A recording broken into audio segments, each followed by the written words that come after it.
Hoy nos trasladamos a una época donde todo era más sencillo. No había prisas, e ir en moto era una aventura solo para unos pocos locos. Os traemos la Royal Enfield Classic 500, una moto que nos transporta a los años 50, eso sí, con algunas mejoras técnicas. Su diseño es de lo más austero. No hay nada que no tenga una función. El protagonista de su frontal es su gran faro con visera y ojos de tigre, que nos recuerdan sus inicios militares. Tan solo faltarían las luces de guerra. En la parte superior del faro se integra el cuentakilómetros, el indicador de reserva y el de fallo de motor.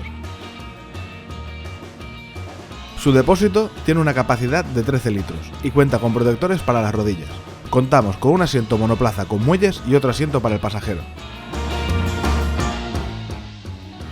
En el lado izquierdo tenemos la batería y la caja de herramientas, que también acoge la electrónica del motor.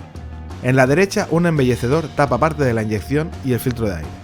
Todas las tapas disponen de cierre con llave. La moto termina en un guardabarros envolvente con un portamatrículas y una luz de freno de lo más retro. La Royal Enfield Classic cuenta con un monocilíndrico refrigerado por aire de 499 centímetros cúbicos. Alimentado por inyección electrónica, entrega unos 28 caballos y 41 Nm de par. De hecho, el motor es lo que ha recibido más cambios comparado con el modelo original. Aparte de la alimentación, contamos con encendido electrónico y arranque eléctrico. Eso sí, conservando la nostálgica palanca de arranque. Me estoy debatiendo en cómo arranco la moto, ¿botoncito o patada? Como hoy en día no tenemos muchas oportunidades de arrancar con palanca, aprovecharé la oportunidad. Una vez a sus mandos, la postura es erguida. Los pies van colocados bastante adelante. La moto es estrecha, pero el depósito no tanto. Esto hace que vayamos con las piernas un poco más abiertas, aunque no es nada incómodo.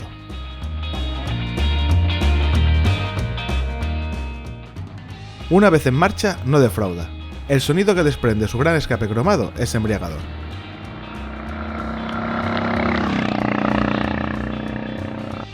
Su funcionamiento es mucho más suave de lo que se podría esperar en un primer momento. En las preciosas llantas de radios de 18 pulgadas, los aros y bujes están acabados en el mismo verde mate de la carrocería. Otro detalle que nos recuerda a sus inicios. Estas nos dan más estabilidad, y ya que calza unos neumáticos de 90 delante y 110 detrás, no perdemos agilidad. En la ciudad te puedes mover entre el tráfico sin el más mínimo problema. El tacto del embrague es muy suave, el cambio de marcha es preciso y el motor muy dócil. Aunque el asiento está a 82 centímetros del suelo, hacemos pie con comodidad. Se comporta mucho mejor de lo que me esperaba.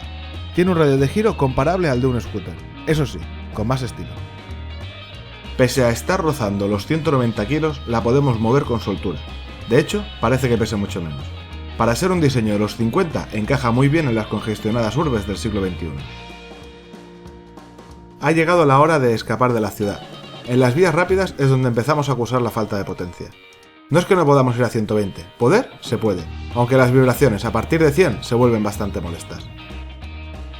La horquilla convencional de 35 mm y del doble amortiguador regulable en precarga filtran las irregularidades de la carretera con bastante eficiencia. Supongo que los muelles del asiento también ayudarán. Pese a no tener ningún tipo de protección aerodinámica, es de lo más estable, incluso circulando detrás de camiones. Aunque pensándolo bien, las autopistas y autovías no encajan con la filosofía de esta moto. Así que vamos a mi lugar preferido. Evidentemente no voy a intentar poner al límite a la Classic 500. Tan solo voy a disfrutar de la carretera como hacía tiempo que no lo hacía. Paso por las carreteras que he pasado cientos de veces, aunque parecen distintas. La Royal Enfield me contagia su filosofía. Voy rodando tranquilamente, disfrutando del sonido de su motor. Los neumáticos modernos se notan mucho. El freno delantero ha pasado de tambor a un disco de 280 mm mordido por una pinza de doble pistón. Bien, si lo comparamos con el tambor que debería ir de origen, frena mucho mejor. Pero si lo comparamos con los cánones de hoy en día, se quedan un poco cortos. La verdad es que no me esperaba que rodara tan bien. Es confortable y se comporta con nobleza. Tan solo ha habido un par de curvas en los que he rozado con el pedal de freno. Culpa mía por distraerme y entrar demasiado rápido. De hecho, pese a ser un diseño de hace más de 60 años, se puede conducir mejor que muchas cruisers de media cilindrada de hoy en día. Durante nuestra prueba el consumo ha sido ridículo. No ha llegado a los 4 litros a los 100, un dato muy a tener en cuenta en estos tiempos que corren.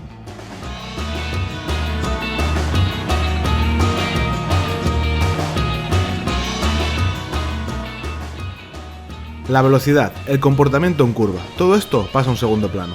Esta moto no es para ir con prisas, es para disfrutar del trayecto. Sobre el papel, dada la sencillez de la Royal Enfield, tiene que ser muy fiable. Su mantenimiento y uso muy económico. Teniendo en cuenta esto, la hacen muy válida para el día a día y alguna ruta sin prisas. Esto, sumado a su precio y a una calidad de acabados mucho mejor de lo que me esperaba, es una moto que tendrías que tener en cuenta. Nosotros solo echamos en falta un poco más de potencia, para poder llevar cruceros más alegres. Todo esto es desde la razón, y la verdad es que pocas motos se compran con la cabeza. La elección de una moto es algo que tiene más que ver con el corazón, y en esto la Royal Enfield Classic Battle Green tiene mucha ventaja, ya que en cuanto la pruebes se hará hueco en él.